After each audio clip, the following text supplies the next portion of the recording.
धाराशिव जिल्ह्यामधल्या 55 जिल्हा परिषद गट आणि 110 पंचायत समितीच्या गणांसाठी उद्या मतमोजणी होणार आहे। मतमोजणीसाठीची तयारी प्रशासनाने पूर्ण केली आहे। प्रत्येक तालुक्याला मतमोजणी केंद्र असणार आहे। यासाठी पोलिसांचा बंदोबस्त तैनात करण्यात आलाय। धाराशिव जिल्ह्यामधल्या दिग्गजांची प्रतिष्ठा आता पणाला लागली आहे। कळंब इथल्या मतमोजणी ठिकाणावरून या केंद्रावरून आढावा घेतलाय आमचे प्रतिनिधी अप्पासाहेब शेळके यांनी। धाराशिव जिल्ह्यात 55 जिल्हा परिषद गटासाठी आणि 110 नगर परिषद गणांसाठी मतदान प्रक्रिया पार पडलेली आहे आणि उद्याच्याला ईव्हीएम मशीनमधून मतमोजणी होणार आहे। दिग्गजांची प्रतिष्ठा पणाला लागलेली आहे।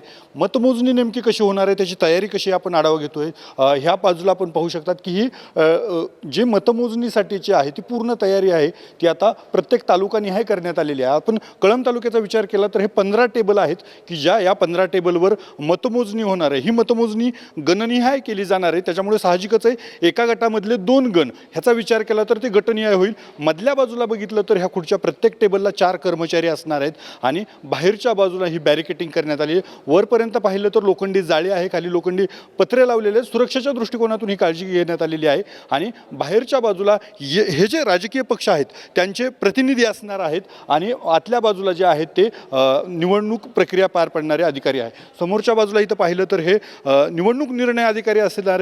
ह्या सगळ्या टेबलवरची मतमोजणीचा फायनल जो रिझल्ट असणार आहे, जोपर्यंत निवडणूक निर्णय अधिकाऱ्यांची त्यावर स्वाक्षरी होत नाही किंवा त्यांची मोहर उमटत नाही तोपर्यंत तो डिक्लेअर केला जाणार नाही आहे, असं चित्र संपूर्ण जिल्हाभरात आहे। या जिल्ह्यामध्ये भाजप आमदार जगजितसिंह पाटील असतील, माजी आमदार माजी मंत्री तानाजी सावंत असतील, खासदार ओमराजे निंबाळकर आहेत, यांची जी आहे प्रतिष्ठा पणाला लागलेली आहे। तालुकानिहाय जे आहे ते मतमोजणी होणार आहे जिल्हा परिषद आणि पंचायत समितीची। उद्याच्याला हे चित्र जे मतदार राजानं कुणाच्या पारड्यामध्ये मताचं दान टाकलं हेच स्पष्ट होणार आहे आणि त्याचीच तयारी जी आहे ती सुरू आहे।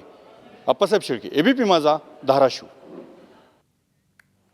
सांगली जिल्हा परिषदेच्या 61 आणि 10 पंचायत समित्यांसाठी पार पडलेल्या मतदानावरती उद्या सकाळी 10 वाजल्यापासून आता मतमोजणी केली जाणार आहे। सर्वप्रथम गोपनीयतेची शपथ दिली जाईल आणि यानंतर सुरुवातीला टपाली मतांची मोजणी केली जाईल।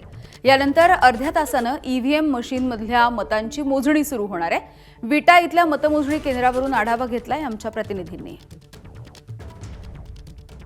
सांगली जिल्हा परिषद आणि पंचायत समितीच्या मतमोजणीला अवघ्या काही तासामध्ये आता सुरुवात होणार आहे। आपण सध्या खानापूर तालुक्यातील विटा या ठिकाणी जे स्ट्रॉंग रूम आहे त्या ठिकाणी सध्या आपण आहोत आणि आपण पाहतोय पुरेपूर बंदोबस्त या ईव्हीएमच्या ज्या ठिकाणी सुरक्षित ठेवले गेले त्या ठिकाणी आहे।